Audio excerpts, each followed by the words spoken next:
Good evening. This is All India Radio. I am Varsa Williams and with me is R.S. Raghu with the evening news.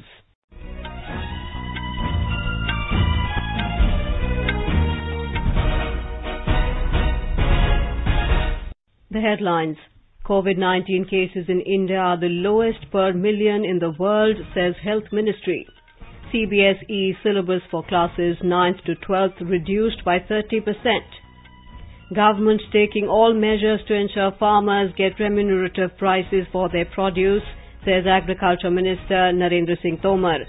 Information and Broadcasting Minister Prakash Javadekar says SOPs to speed up resumption of film production in unlock phase to be issued soon. NIA arrests 7th accused in Pulwama terror attack case. And World Bank to provide $400 million to enhance support for rejuvenating river Ganga.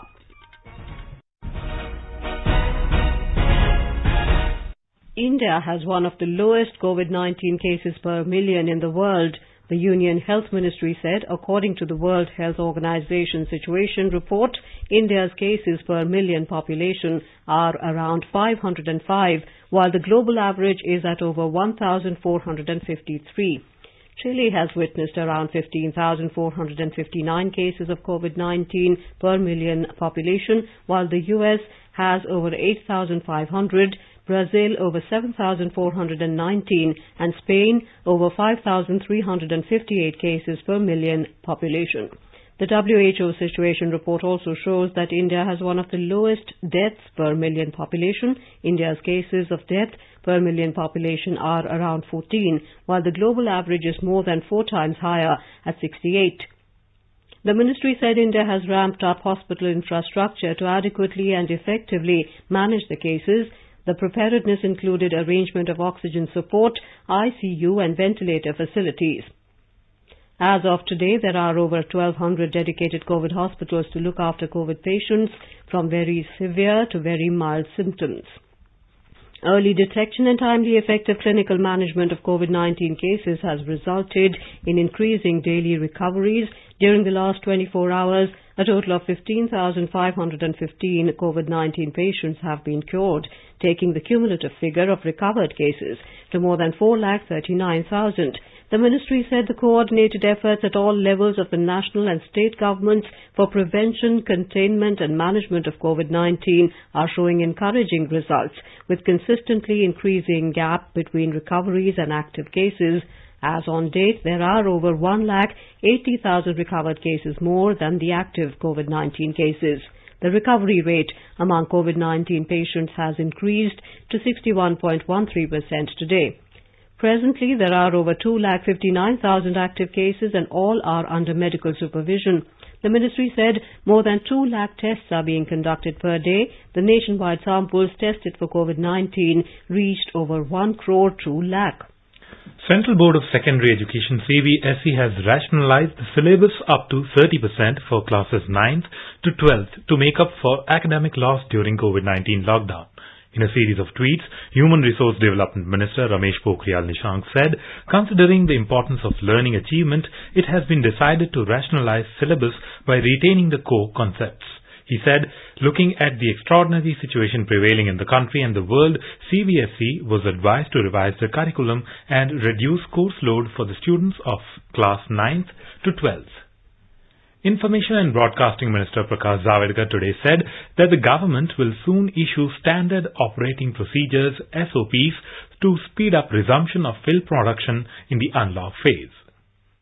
We all need to work together to make a progress and harness the soft power of India, that is media and entertainment. The first among these is the government is coming up with a standard operating procedure for shooting films in India in the light of pandemic. Further, to accelerate the restart of filmmaking that had come to a standstill as a result of COVID, is also coming up with the incentives of production in all sectors, including TV serials, filmmaking, co-production, animation, gaming. We'll be announcing these measures shortly. He was addressing the 21st edition of Wiki Frames. In view of the pandemic, The 2020 edition of the annual gathering of the media and entertainment industry is being held in a virtual mode instead of its usual location by the Powai Lake in Mumbai. The minister further remarked that the COVID pandemic has forced people to think of new ways to communicate. He said India enjoys a huge cost advantage in content creation and the Indian content is being watched in over 150 countries worldwide.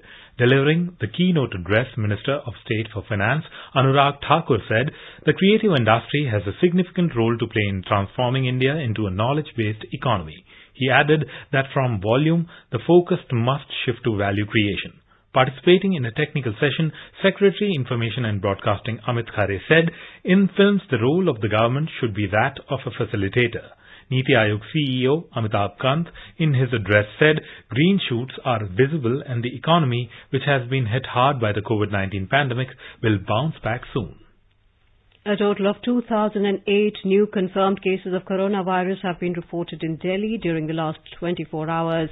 With this, the total number of cases has reached 102,831 in the national capital.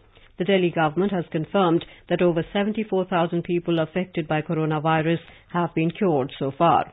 In the last 24 hours, 2,129 people have recovered, while 50 deaths were reported in Delhi, taking the toll to 3,165. With the number of coronavirus cases surging in Maharashtra, the state government is busy setting up additional facilities for their care and treatment. Maharashtra Chief Minister Uddhav Thackeray today inaugurated 4 jumbo COVID care centres spread across Mulund, Dahisar, Mahalakshmi Racecourse and Bandra Kurla complex in Mumbai. More from our Mumbai correspondent. A total of 3,520 beds have been added to Mumbai's COVID care capacity, including 222 ICU beds. The biggest facility has been set up in Mulund with 1,700 beds. The facility, built with the help of the City and Industrial Development Corporation, will also cater to patients from neighbouring Thane and Navi Mumbai districts. While the 900-bed COVID care centre at Dahisar East has been developed with the help of Mumbai Metro Authority, the facility at Mahalakshmi Racecourse with 700 beds and an extension at Bandra Kurla complex has been undertaken with the help of Mumbai Metropolitan Region Development Authority. Speaking at the inauguration ceremony, Maharashtra Chief Minister Uddhav Thackeray said the state is developing these facilities in open grounds due to rising number of patients, but assured that the facilities are strong enough to brave the rain. Isha Rani, AIR News, Mumbai. In Gujarat, the recovery rate of COVID-19 is well above the national average. AIR Ahmedabad correspondent reports that the COVID recovery rate has reached 71.41% in the state. A report.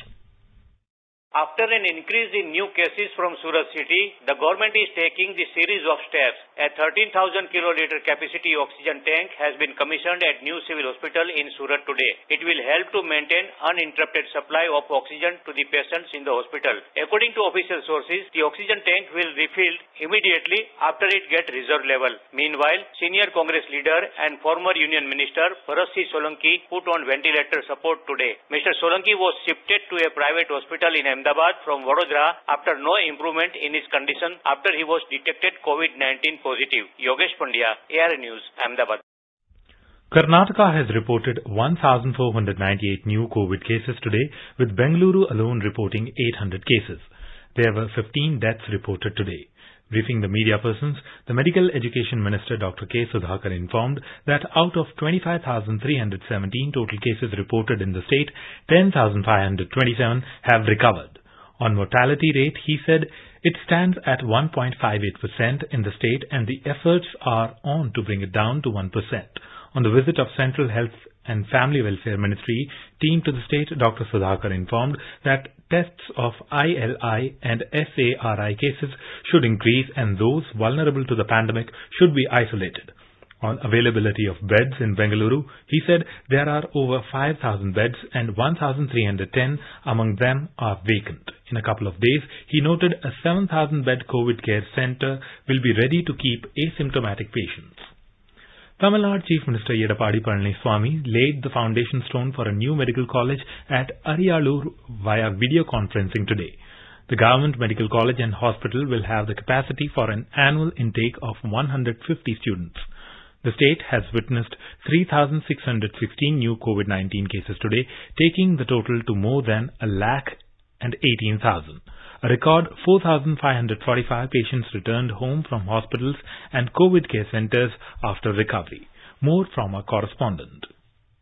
The Medical College and Hospital at Ariyallur in central Tamil Nadu will have a grant from the Union Government of 195 crore rupees. The total work estimate for the new medical institution is 347 crore rupees.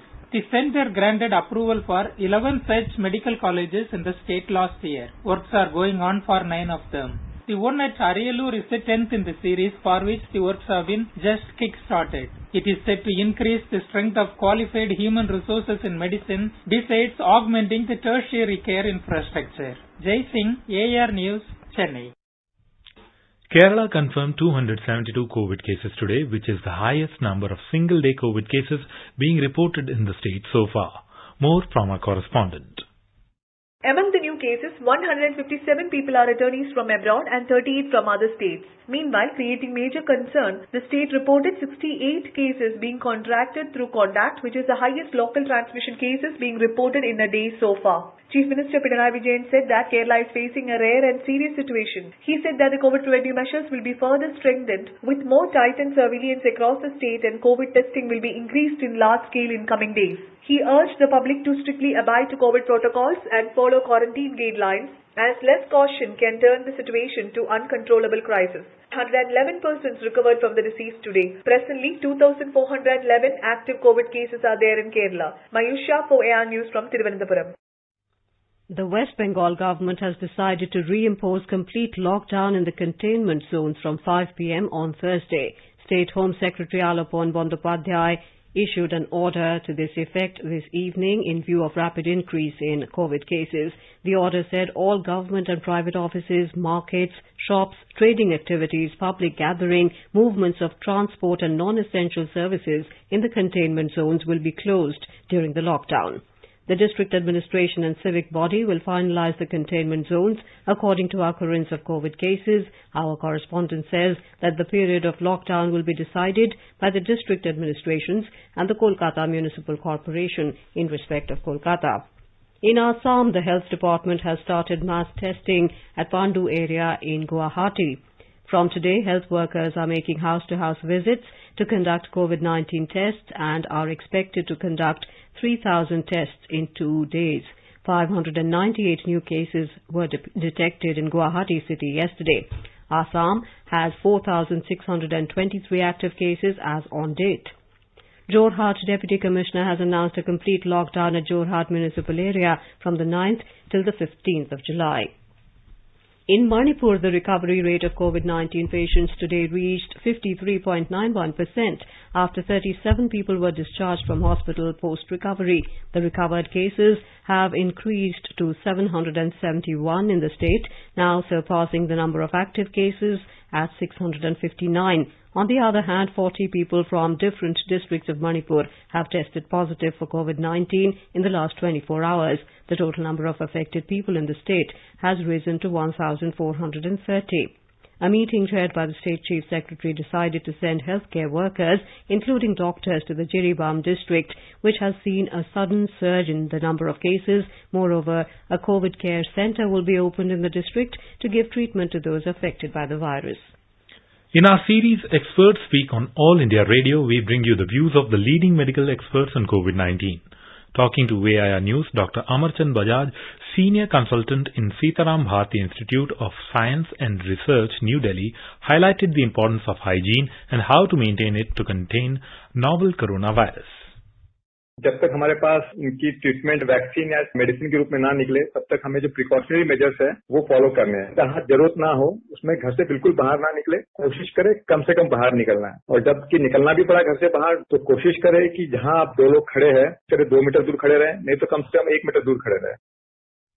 Dr. Naresh Gupta of LNJP Hospital, Delhi, said that in most of the cases the COVID-19 infections are self-limiting and very few patients are required to take admission in hospital. 80% में तो ऐसी भी तकलीफ नहीं करते हैं या इतनी हल्की करते हैं कि लोग घर पे ही ठीक हो जाते हैं। 10-15% में उनको अस्पताल जाके कुछ दवाई दी जाती है और वो सेटल हो जाते हैं। 5% या उससे कम वाले हैं जो कि दाखिल होना पड़ता है।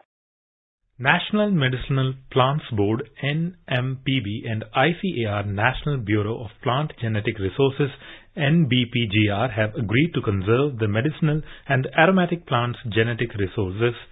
An MOU has been signed by the two organizations. The conservation will be done at designated space of ICAR NBPGR in long-term shortage module in the National Gene Bank and or at regional station for medium-term storage module.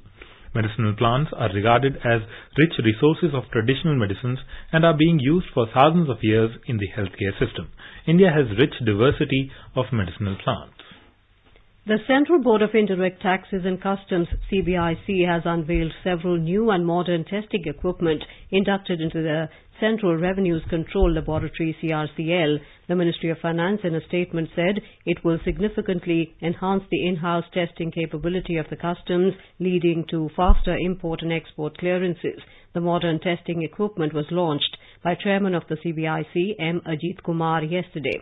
In addition to this, he also launched new IT functionalities for supporting contactless customs under the CBIC's flagship program, Turant Customs. 8 CRCL laboratories located in New Delhi, Kandla, Vadodara, Mumbai, Nhava Sheva, Kochi, Chennai and Visakhapatnam have obtained NABL accreditation for chemical testing. Also, the CRCL laboratories at New Delhi and Chennai are NABL accredited for forensic testing. The government today rejected a news portal report that the National Commission for Protection of Child Rights, NCPCR, has seen 8-fold increase in complaints post the COVID-19 outbreak. In a tweet, the Press Information Bureau, quoting NCPCR, has termed it as false. It said the NCPCR has denied this as wrong information. You are listening to the evening news on All India Radio. A reminder of the headlines before we move on. COVID-19 cases in India are the lowest per million in the world, says Health Ministry. CBSE syllabus for class 9th to 12th reduced by 30%. Government taking all measures to ensure farmers get remunerative prices for their produce, says Agriculture Minister Narendra Singh Tomar. Information and Broadcasting Minister Prakash Javadekar says SOPs to speed up resumption of film production in unlock phase to be issued soon. NIA arrests 7th accused in Pulwama terror attack case, and World Bank to provide $400 million to enhance support for rejuvenating river Ganga. For quick news updates round the clock, follow us on our Twitter handle at AIR News Alerts. Union Agriculture Minister Narendra Singh Tomar has said the government is taking all possible measures to ensure that farmers get remunerative prices for their produce. He said this while laying the foundation stone through video conference of the administrative building of the Krishi Vigyan Kendra KVK at Dataganj, Badaयूं in Uttar Pradesh. Mr. Tomar said with the implementation of the 2 new ordinances and other legal reforms in the agriculture sector, farmers can now sell their produce anywhere in the country at remunerative prices and all restrictions on them have been removed. He said the Farmers Empowerment and Protection Agreement on Price Assurance and Farm Services Ordinance 2020 will ensure that along with agreement with traders on purchase of agricultural produce, farmers are now assured of guaranteed return of their production cost. Mr. Tomar stressed on the important role of the KVKs in ensuring that farmers pay attention to soil health testing, refrain from using excessive pesticides, save water and irrigation, and increase their crop production. Union Minister for Science and Technology Dr. Harshvardhan and Agriculture Minister Narendra Singh Tomar today released the guidelines for evaluation of nano-based agri-input and food products in India through video link. On the occasion, Dr. Vardhan said these guidelines will help policymakers and regulators to frame effective provisions for future novel nano-based products in the agri-input and food sectors of India. He said it will also encourage the Indian innovators and industries to develop and commercialize new nano-based formulations and products in these sectors. He said compared to bulk form of chemical inputs in crops, use of nanonutrients can reduce nutrient runoff into ground and surface water and can thus reduce environmental pollution. In Jammu and Kashmir, advisor to Lieutenant Governor Farooq Khan today sanctioned financial assistance worth 4.67 crore rupees in favor of construction workers and dependents of such workers. The amount was sanctioned under death cum funeral assistance and chronic diseases financial assistance of various districts of the Union Territory. Under the scheme being run by J&K Building and other Construction Workers Welfare Board, JKBOCWWB, 50% of the sanctioned amount has been disbursed among beneficiaries, while the rest would be released in the coming days. Jal Shakti Minister Gajendra Singh Shekhawat today held a discussion with Assam Chief Minister Sarbananda Sonowal through video conference regarding implementation of Jal Jeevan Mission in the state. The aim of the mission is to provide potable drinking water to every rural household through functional household tap connections by 2024.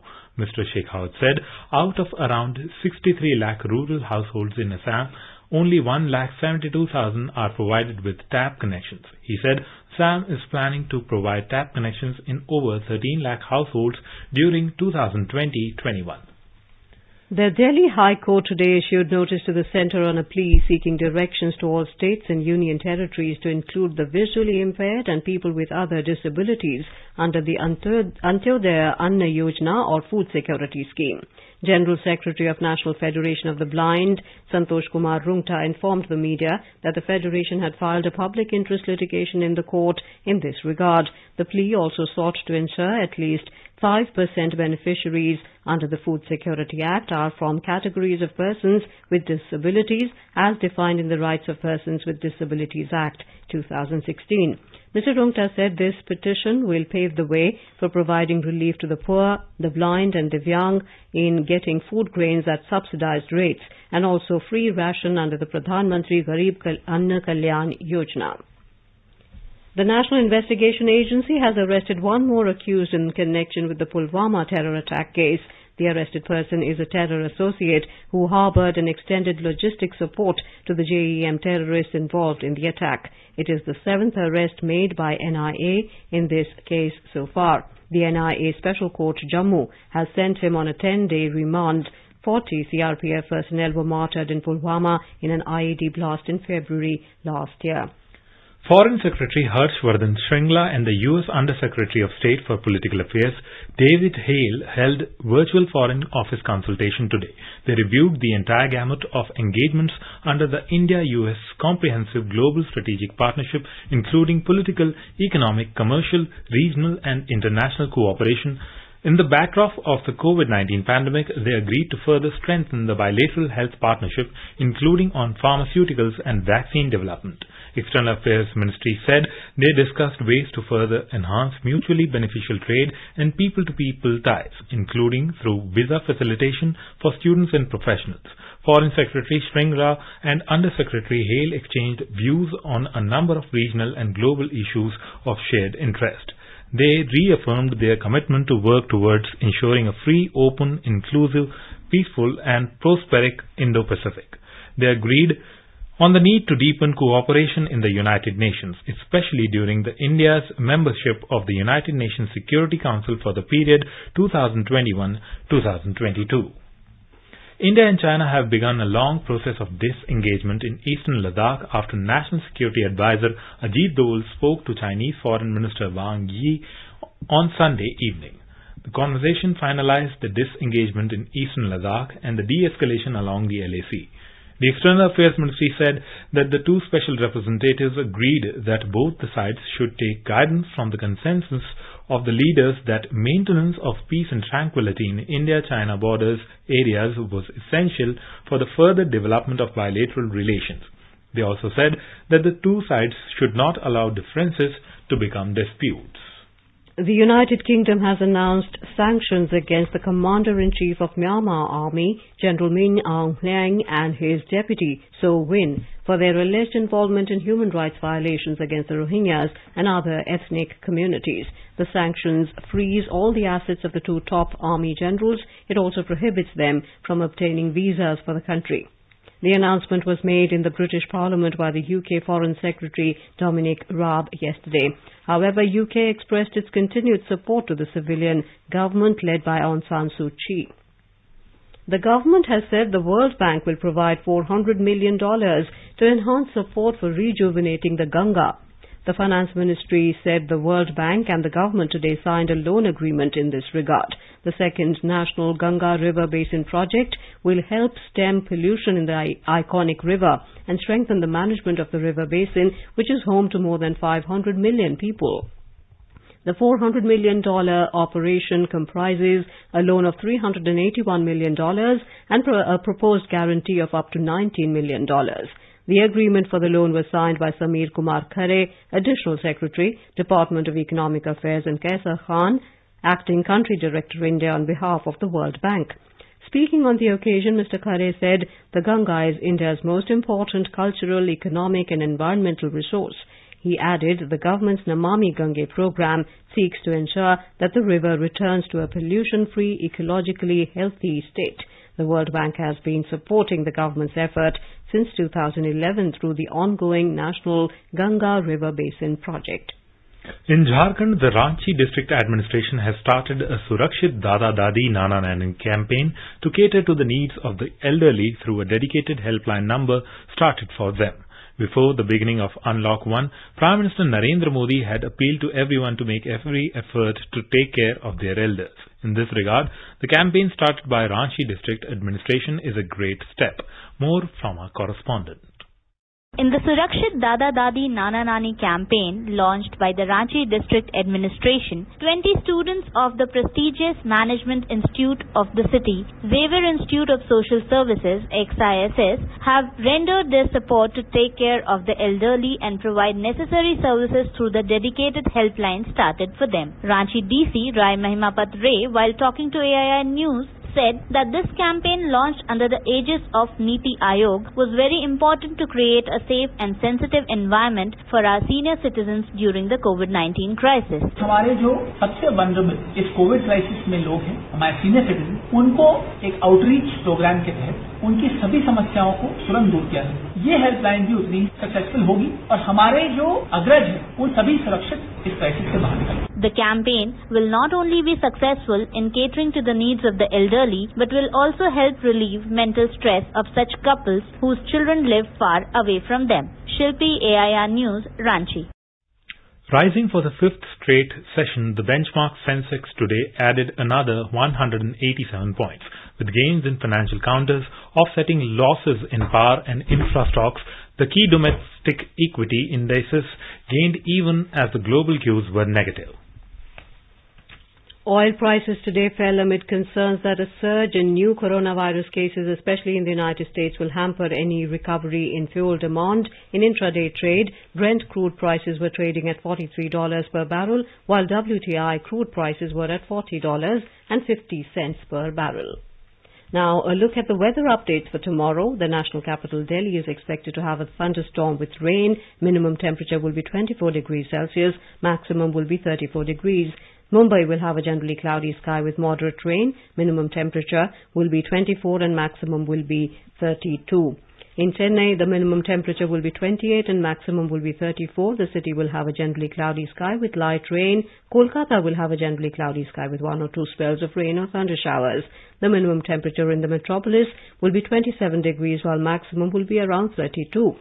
In the Union Territory of Jammu and Kashmir, minimum temperature will be 27 in Jammu while maximum will be around 36 degrees. The city is likely to have a partly cloudy sky with possibility of rain or thunderstorm or dust storm.